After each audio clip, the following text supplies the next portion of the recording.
Ladies and gentlemen, and my friend Timmy, welcome back to Cool Ideas, the only place where antique tractors get more screen time than my ex-wife's cooking videos.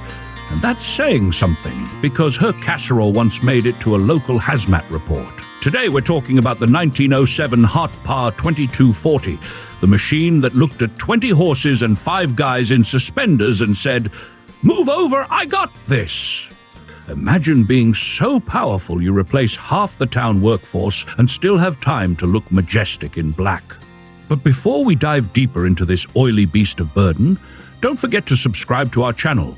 One click from you, and maybe we'll finally have enough funding to stop Timmy from using olive oil as car polish. "It's organic," he says. "Yes, Timmy, just like poison ivy, but I wouldn't even rub it on my bicycle."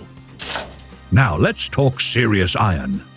This monster's got a 2-cylinder horizontal engine with a 10 by 15 inch, 254 by 381 millimeters bore and stroke. That's bigger than the arguments my neighbor Bob has with his toaster. And yes, he believes the toaster works for the government. Don't ask. The Hart-Parr 2240 ran a single speed transmission. That's right, one speed. It went forward like a slow juggernaut and didn't care for reverse. You wanted reverse? You turned the whole darn machine around like a steam-powered ballet dancer. The rear wheels were 66 inches, 1,677 millimeters in diameter, with proper traction lugs to tear up your fields, or your backyard if Timmy's behind the wheel again. And get this, the flywheel was a whopping 58 inches, 1,473 across. That's not a wheel, that's a medieval torture device. Spin that thing wrong, and you'll either start the engine or open a portal to another dimension. Ask Bob. He's probably already drawn the blueprint. Back in 1907, this beauty cost around $2,200. That's the kind of cash you'd spend today on a mid-range electric scooter and a therapy session after realizing you bought a mid-range electric scooter. Adjusted for inflation, you're looking at a modern equivalent of about $75,000. That's what we call vintage horsepower inflation. And just so you don't think this is some dusty museum piece, the one from the Chuck Boz collection got a full-on cosmetic and mechanical glow-up in the year 2021. New bushings, rebuilt rims, a fancy new gas tank platform. Heck, I've seen fewer upgrades in a Hollywood celebrity. It even got featured in Antique Power magazine in 2022, which is the vogue of agricultural history, if you will.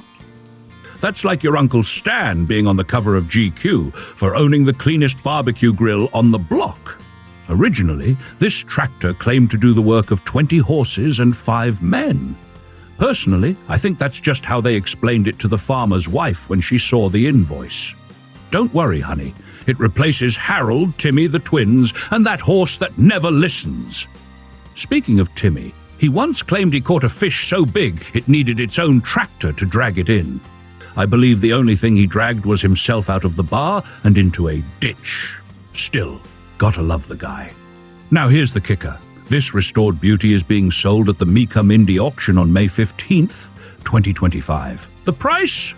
Not yet locked in, but similar models have anywhere from $11,000 to over $100,000 depending on condition. Yep, from barn find to barn trophy. The auction listing link is down in the video description. And hey, if you love hearing about antique machinery and ancient legends like Timmy, you can become a sponsor of our channel for just $1. That's right, $1. Even my neighbor Bob can afford that, and he spends all his money on canned beans and alien-proof tinfoil hats. The link to sponsor us is, you guessed it, also in the description. Catch you next time, folks. And remember, just don't blame me when you're arguing with your spouse over where to put it in the garage.